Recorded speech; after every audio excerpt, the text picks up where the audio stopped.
Good morning, students. This is Sushant Amate, your biology teacher from Rao Saheb Anna Kitturkar Junior College, Gadinglads. First of all, I would like to welcome all of you in the 12th standard. Due to COVID situation, you automatically migrated from 11th standard to the 12th standards.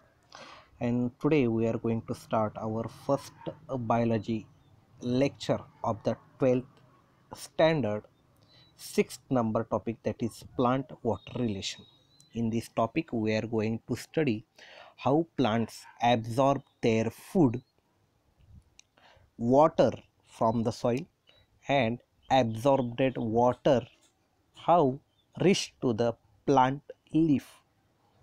Also we are going to study other terminologies used in the plant water relation.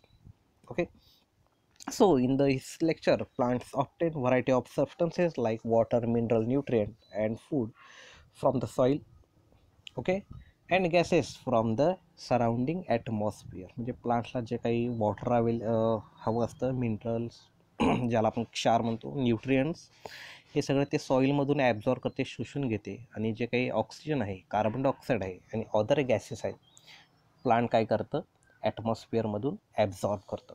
Okay, productivity in the plants is mainly affected by the non-availability of water. As all of you know that in the topic photosynthesis, we have already studied that the water is essential in the photosynthesis as a raw material. Without water, plants cannot synthesize their food. Okay, for example photolysis of water म्हणजे वॉटरचं breakdown होतं आणि breakdown झाल्यानंतर hydrogen combined होतो NADP बरोबर.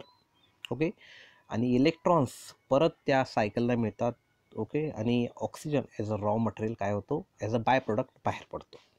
आणि water नसेल तर प्लांट्समध्ये काय होत नाही, फूड तयार होत नाही. Okay, water is elixir of life. वॉटरला काय म्हटलेलं आहे, अमृत म्हटलेलं. जल हे काय आहे, अमृत आहे. आणि प्लांट सेलमध्ये किंवा टिश्यूमध्ये जे काही सेल म्हटलेले आहे ती 90 ते 95% ह्या वॉटरपासून म्हटलेले आहे. आणि त्यामुळं त्या सेलला एक टर्गिडिटी म्हणजे काय, फुगलेला आकार आपण ज्याला काय म्हणतो तो प्राप्त होतो आणि एक शेप, प्रॉपर शेप मिळते. Okay, it shows following properties due to which it has great biological importance. वॉटरच्या काही प्रॉपर्टीज आहेत. ओके, त्यामुळं त्या वॉटरला एक बायोलॉजिकली इम्पॉर्टन्स काय झालेला आहे, प्राप्त झालेला आहे.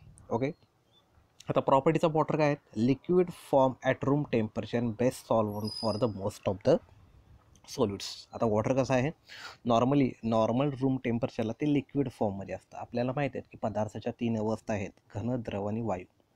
ओके, आणि त्याच्यामधलं जे काही द्रव आहे ते नॉर्मल रूम टेम्परेचरला कसं असतं, लिक्विड आहे. Okay, water best solvent for most of the solute. आता सॉल्वंट म्हणजे काय, ज्याच्यामध्ये सोल्यूट डिझॉल्व होतं त्याला आपण सॉल्वंट म्हणतो. ओके ओके, त्याच्यानंतर सॉल्यूट प्लस सॉल्वंट काय तयार होतं, सोल्युशन तयार होतं. ओके, आणि वॉटर कसं आहे, त्याच्यामध्ये बरेच सोल्यूट्स काय होतात, डिझॉल्व होतात, म्हणून बेस्ट सॉल्वंट किंवा त्याला युनिव्हर्सल सॉल्वंटसुद्धा म्हणतात. Okay, it is inert inorganic compound with neutral pH Wien in pure form. Okay, आता हा इनर्ट आहे. इनर्ट म्हणजे काय, व्हॉट इज बाय इनर्ट, तुम्ही इनर्ट गॅसेस शिकलेला आहात. इनर्ट म्हणजे काय, इनर्ट म्हणजे तो काय करत नाही, दुसऱ्या पदार्थाबरोबर लगेच रिॲक्शन दाखवत नाही, त्याला आपण इनर्ट गॅसेस म्हणतो. ओके, आणि वॉटर कसं आहे, इनऑर्गॅनिक कंपाऊंड आहे. Why it is inorganic compound, तर तुम्ही बघू शकता की वॉटर कसा बनलेला आहे, H2O. ओके, आणि इनऑर्गॅनिक आहे तर हायड्रोजन आहे, ऑक्सिजन आहे, पण कार्बन नाही आहे. आपण ऑर्गॅनिक त्यालाच म्हणतो ज्याच्यामध्ये CHO हे तिन्ही एलिमेंट प्रेझेंट असतात. ह्याच्यामधला कार्बन नाही आहे, हायड्रोजन आहे, ऑक्सिजन आहे, त्यामुळे ह्याला इनऑर्गॅनिक कंपाऊंड म्हटलं जातं. ओके, आणि हा कसा असतो, न्यूट्रल असतो, म्हणजे याचा pH किती असतो, 7 असतो. ज्यावेळी तो प्युअर फॉर्ममध्ये, ज्याच्यामध्ये काहीच डेब्रिस, काहीच न्यूट्रिएंट मिक्स नसतात, त्यावेळी ते प्युअर फॉर्ममध्ये असतं. Okay, due to this best transport medium for dissolve minerals and food molecules. त्यामुळं जे काही मिनरल्स ॲब्झॉर्ब केले जातात प्लांटमधून सॉईलमधून प्लांटमध्ये, त्याच्यामध्ये हे मिनरल्स डिझॉल्व होतात. का तर तो बेस्ट ट्रान्सपोर्ट मीडियम आहे म्हणून. Okay, best aqueous medium for all biochemical reactions occurring in a sales. आता हा वॉटर कसा आहे, बेस्ट ॲक्वियस म्हणजे लिक्विड फॉर्ममधला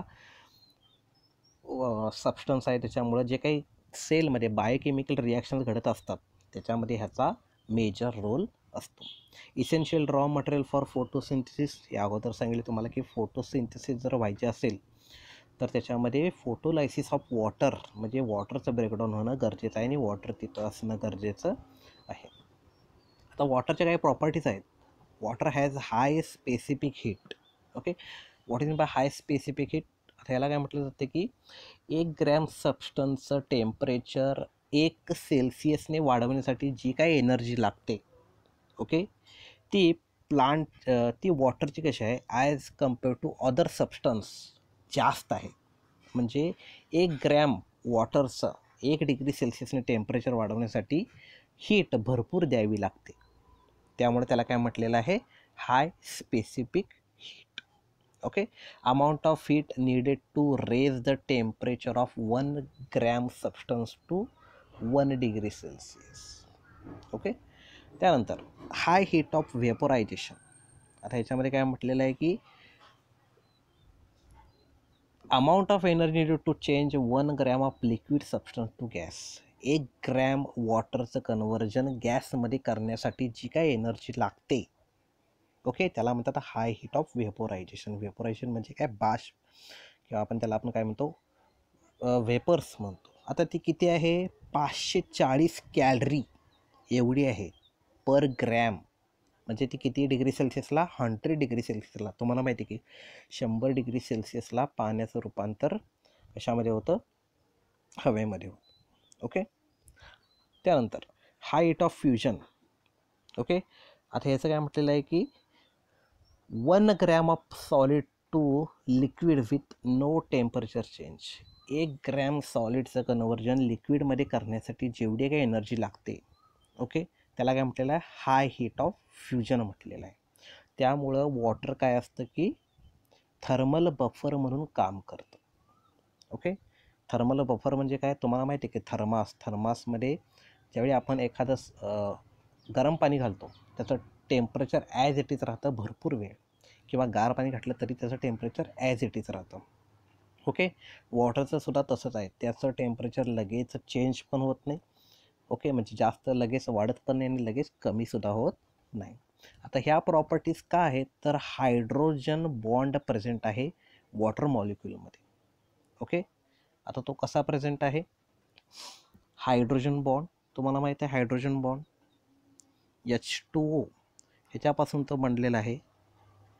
ओके, हा H+H2O मधला हा दुसरा H+, ओके, आणि हा oxygen, okay, which is negatively charge.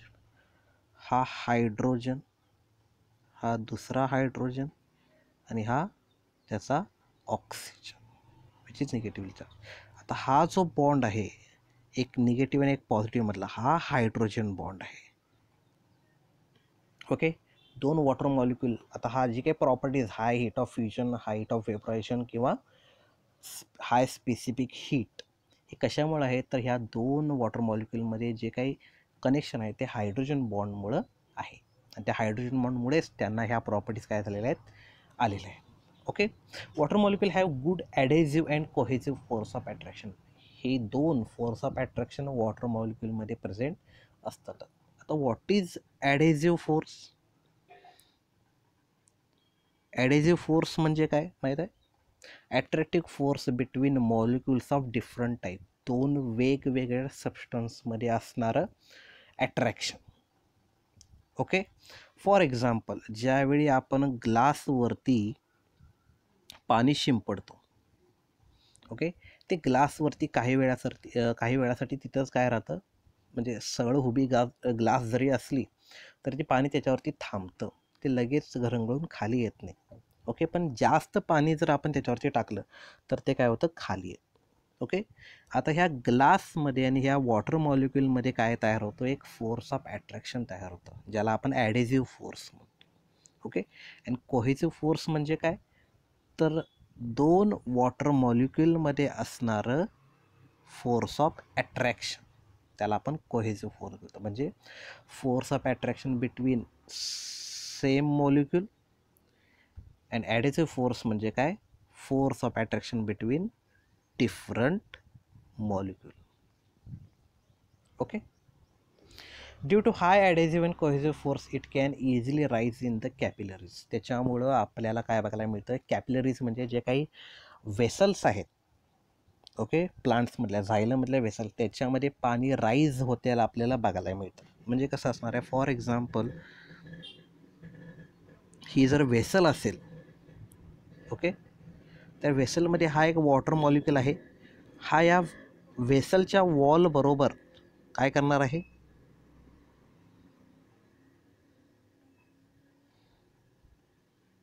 He vessel आहे, ओके, हा वॉटर मॉलिक्यूल आहे, ह्या वेसल आणि ही वेसल आहे आणि हे वॉटर मॉलिक्यूल आहे, ओके. ह्या दोघांमधलं जे काही फोर्स ऑफ अट्रॅक्शन आहे इट इज ॲडेसिव्ह फोर्स. आणि ह्या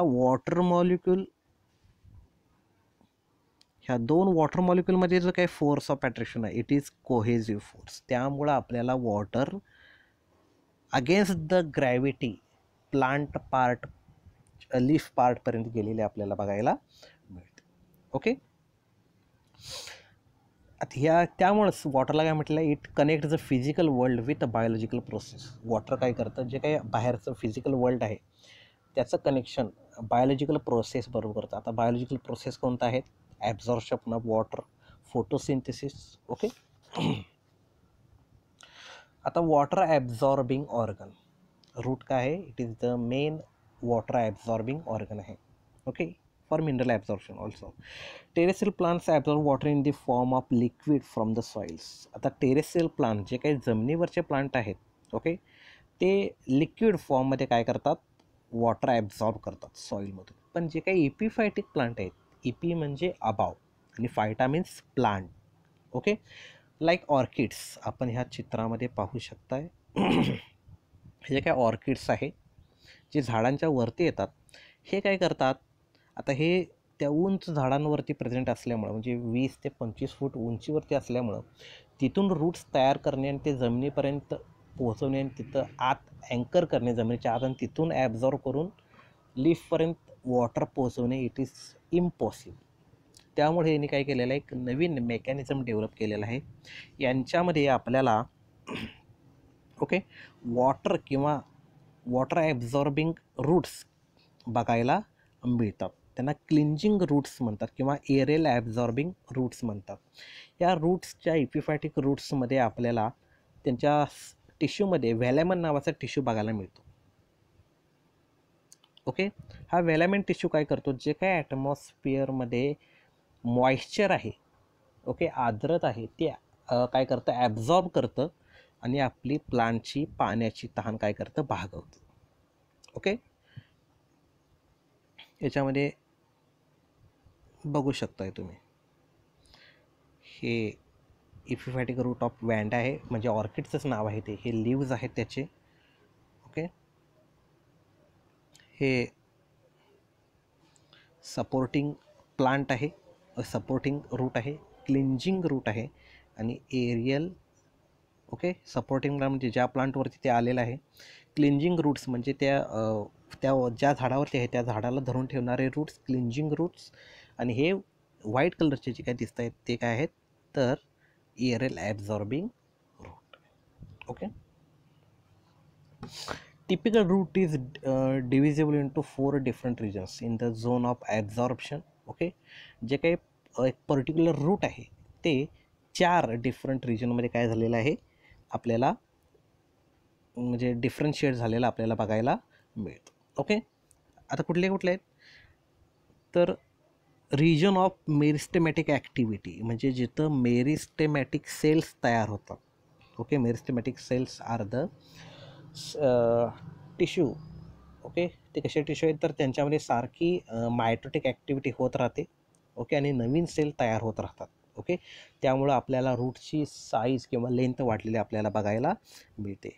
आणि त्याच्यावरती एक हा रूट कॅप नावाचा पार्ट बघायला मिळतो. जस्ट लाईक ना आपण उन्हामध्ये जाताना जशी कॅप घालतो तशी या रूटवरती रूट कॅप आहे. ह्याच्यामुळं काय होतं, तर जे काही रूट आत जमिनीच्या आत जात आहे, इट इज व्हेरी डेलिकेट, म्हणजे समोरचा जो पार्ट असतो तो व्हेरी डेलिकेट असतो रूटचा.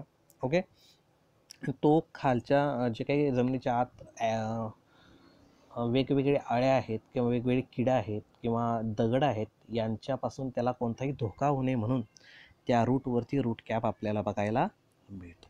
ओके, त्याच्यावरती हा रिजन ऑफ मेरिस्टेमॅटिक आहे. त्याच्यावरती बरोबर हा रिजन ऑफ इलॉंगेशन आहे. इलॉंगेशन म्हणजे काय, जे काही सेल्स आहेत मेरिस्टेमॅटिकमधले त्यांची साईज वाढलेली आपल्याला बघायला मिळते. ओके, मेरिस्टेमॅटिक सेल जरी असे असेल तर इलॉंगेटेड रिजनमध्ये सेलची साईज आपल्याला वाढलेली बघायला मिळते. ओके, त्यानंतर region of maturation. Okay, maturation म्हणजे काय, आता जी काही सेल मेरिस्टेमॅटिक रिजनमध्ये तयार झालेली आहे ती इलॉंगेट झालेली आहे. ओके, आणि इलॉंगेट झालेली सेल झायलेम होणार की फ्लोएम होणार, म्हणजे ती परमनंट काम करणार आहे, मॅच्युअर होणार आहे. ओके, आणि ह्यालाच काय म्हणतो आपण, परमनंट काम झाल्यानंतर मॅच्युरेशन रिजन म्हणतो. म्हणजे ती सेल झायलेम असेल तर वॉटर अँड मिनरल ॲब्झॉर्ब करणार, आणि जर ती सेल फ्लोएम झाली तर ती काय करणार, फूड पार्टिकल्सचं ट्रान्सलोकेशन करणार आहे. ओके, आणि त्यानंतर हा रूट हेअरचा झोन आहे. ओके, ह्यालाच आपण काय म्हणतो, झोन ऑफ ॲब्झॉर्प्शन म्हणतो.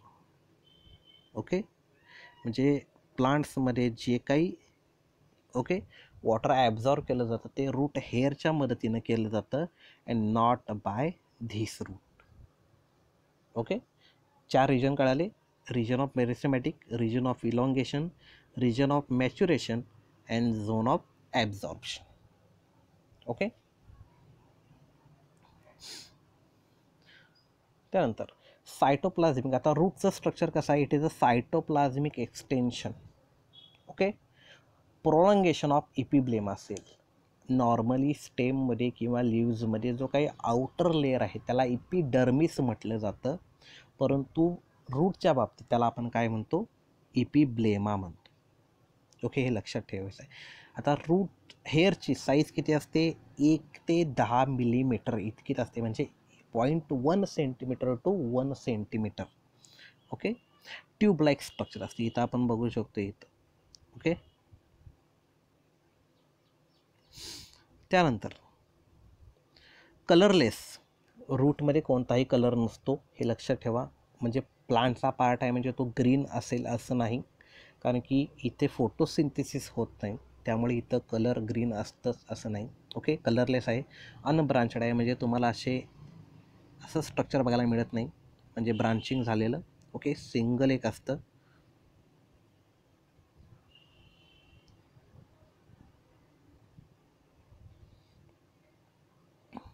त्यानंतर शॉर्ट लाईव्ड. ओके, म्हणजे जे काही रूट हेअर आहे इफिमरेल आहे. इफिमरेल म्हणजे शॉर्ट लाईव्ड, म्हणजे त्याचं लाईफस्पॅन थोडीच असते अँड व्हेरी डेलिकेट, अगदी नाजूक असतं ते. It has large central vacuole. आपण याच्यामध्ये बघू शकतो हा व्हॅक्यूल आहे, लार्ज सेंट्रल व्हॅक्यूल आहे, कारण की व्हॅक्यूलमध्ये जे काही वॉटर ॲब्झॉर्ब केलं जातं ह्या व्हॅक्यूलमध्ये साठवलं जातं, म्हणून लार्ज सेंट्रल व्हॅक्यूल आपल्याला बघायला मिळतो. Surrounded by thin layer of cytoplasm. ह्याच्या भोवतीनं आपल्याला सायटोप्लाझम बघायला मिळतो. Okay, and plasma membrane and thin cell wall which is made up of. जी काही सेल वॉल आहे ती 2 लेअरची आपल्याला तयार झालेली बघायला मिळते. ओके, म्हणजे सेल वॉल आपल्याला अशा पद्धतीनं बघायला मिळते. Okay, outer layer and inner layer. Okay, आता आउटर लेअर कशाची बनलेली आहे, पेक्टिन या घटकापासून बनलेली आहे, आणि इनर लेअर आहे ती सेल्युलोज या घटकापासून बनलेली आहे. Okay, cell wall is freely permeable, म्हणजे सेल वॉल कशी आहे, कुठल्याही सबस्टन्सला आत अलाव करते, पण प्लाझ्मा मेम्ब्रेन कसा आहे, सिलेक्टिव्हली परमिएबल, म्हणजे काहीच सोल्युट्स, मॉलिक्युल्स, सबस्टन्सेस त्याच्या आत काय करू शकतात, एंट्री घेऊ शकतात, सगळ्यांना एंट्री नसते. ओके, त्यानंतर water available to roots for absorption. आता सॉईलमध्ये वेगळ्या प्रकारचं वॉटर कंडिशनमध्ये अवेलेबल असतं, सगळंच पाणी काय होत नाही, प्लांटला अवेलेबल होत नाही. 4 प्रकारचे वॉटर आपल्याला बघायला मिळतात. ओके, त्याच्यामुळे नेमकं कुठलं पाणी अवेलेबल होतं ते आपण बघणार आहोत. Plants absorb water from the rhizosphere, म्हणजे जे काही रूट्स आहेत त्याच्या आजूबाजूला जे काही एन्व्हायरमेंट प्रेझेंट आहे, ओके, मायक्रो एन्व्हायरमेंट, त्याला आपण रायझोस्फिअर म्हणतो. Okay, water present in the soil occurs as a gravitational water. आता ग्रॅव्हिटेशनल वॉटर म्हणजे काय, जे काही पावसाळ्यामध्ये किंवा जमिनीवरती पाणी पडतं, ओके, ते ग्रॅव्हिटेशनल फोर्समुळं अगदी तळाला जाऊन बसतं. ओके, आणि तिथंपर्यंत ते रूट्स जाऊ शकत नाहीत. रूट्स जाऊ शकतात पण रूट हेअर जाऊ शकत नाही. ओके, त्यामुळं हे वॉटर काय होत नाही, प्लांट्सला अवेलेबल होत नाही. Okay, hygroscopic water, second is काय, हायग्रोस्कोपिक वॉटर. ओके, आता हायग्रोस्कोपिक वॉटर म्हणजे काय, जे काही सॉईल पार्टिकल्स आहेत, ओके, सॉईल पार्टिकल म्हणजे माती जे काही कण आहेत ते वॉटर ॲब्झॉर्ब करतात, शोषून घेतात, इम्बाईब करतात. ओके, आणि त्यामुळं त्याच्यामधून परत म्हणजे स्पंजमध्ये जसं पाणी आत आहे पण ते दिसत नाही, ओके, त्या प्रकारे हे हायग्रोस्कोपिक वॉटर असतं. म्हणजे सॉईल पार्टिकल्सकडून ते शोषलं गेलेलं आहे आणि ते काय होत नाही, परत त्या रूट हेअरकडून शोषलं जाऊ शकत नाही. ओके, त्यामुळे हायग्रोस्कोपिक वॉटरसुद्धा प्लांट्सला अवेलेबल होत नाही. Third condition is combined water. आता कंबाईंड वॉटर म्हणजे काय, आता जमिनीमध्ये बरेच आपल्याला काय बघायला मिळतात, वेगवेगळ्या मेटल्सचे हायड्रेटेड ऑक्साईड्स बघायला मिळतात. म्हणजे काय, वॉटरबरोबर त्यांची रिॲक्शन होते आणि त्या वॉटरचं pH चेंज होतो. ओके, त्यामुळे त्याला कंबाईंड वॉटर म्हणजे 2 वेगळ्या गोष्टी एकत्र येऊन ते वॉटर तयार झालेलं आहे. जे काही मेटल्स आहेत त्याचे ऑक्साईड्स त्या वॉटरमध्ये डिझॉल्व्ह झालेले असतात, त्यामुळे त्याचा pHसुद्धा वाढतो आणि त्यामुळं हे वॉटरसुद्धा रूट्सकडून ॲब्झॉर्ब केलं जात नाही. Okay, and fourth water type is that is capillary water. आता जे काही सॉईल पार्टिकल्स आहेत किंवा दगड आहेत, त्या छोट्या छोट्या दगडांमध्ये जे काही होल्स असतात, ओके, त्या होलच्या आत वॉटर काय असतं, साठून राहिलेलं असतं. ओके, आणि हेच वॉटर प्लांट्सला अवेलेबल होतं, त्यालाच आपण काय म्हणतो, कॅपिलरी वॉटर म्हणतो. Okay, out of 4 only capillary water is available for absorption. Okay, फक्त कॅपिलरी वॉटरच काय होतं, प्लांट्सला अवेलेबल होतं. तुम्हाला 1 मार्काला क्वेश्चन विचारला जातो, dash dash type of water is available for absorption, त्याचं उत्तर काय असणार आहे, कॅपिलरी वॉटर. ओके, इथं आपले 3 पॉईंट संपतात ह्या टॉपिकमधील. तुम्हाला जर काही शंका असतील तर ते तुम्ही हा व्हिडिओ ऐकल्यानंतर एका कागदावरती लिहून काढायचं आहे. आणि मी परमिशन काढून उद्या आपलं एक झूम मीटिंग ठेवणार आहे. तुम्हाला जर काही शंका असतील तर तुम्ही त्या शंका मला पर्सनलीसुद्धा पाठवू शकता किंवा विचारू शकता आणि झूम मीटिंगमध्ये आपण त्याच्यावरती डिस्कशन करणार आहोत. Thank you so much.